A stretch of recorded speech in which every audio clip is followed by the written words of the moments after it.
ترین راتوں میں سے ایک کہ جس میں خدا ماہ رمضان کی رد شدہ دعاؤں کو قبول کر لیتا.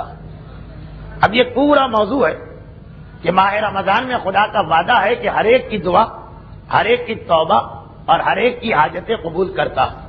مگر کچھ گناہگار ایسے ہیں کہ رمضان کی عام راتوں میں ان کی دعا قبول نہیں ہوتی.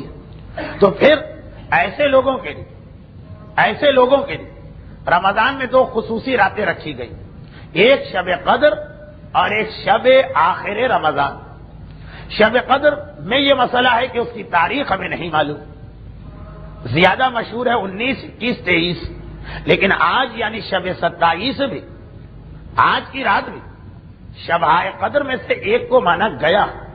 اور شب قدر کا جو فائدہ 19 ہو، 21 ہو، 23 کے لیے بتایا گیا، وہ فائدہ آج کی رات بھی ملتا. اور سب سے بڑا فائدہ یہی کہ اگر ہماری کسی غلطی اور کوتاہی سے رمضان کی عام راتیں ہماری دعائیں اور توبہ قبول نہ کروا سکیں تو یہ شب قدر میں قبول ہو جاتی ہے. تو آج کی رات بھی ایک چانس ہے. اور پھر جو آخری رات ہوگی رمضان کی، آخری رات، وہاں بھی وہی مسئلہ کہ آخری رات کسے کہتے ہیں؟ دو راتیں. ایک تو آخری رات کہلائے گی شب ہفتہ، اور چاند نہیں ہوا تو شب اتوار.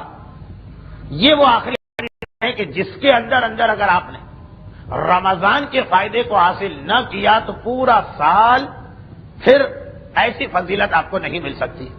تو میری اس حوالے سے دونوں گزارشات ہیں.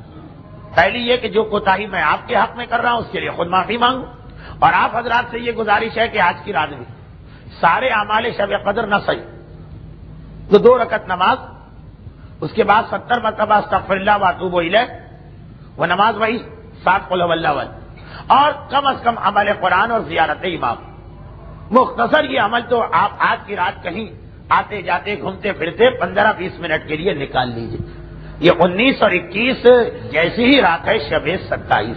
رحمتک یا ارحم الراحمین وصلی اللہ علی محمد و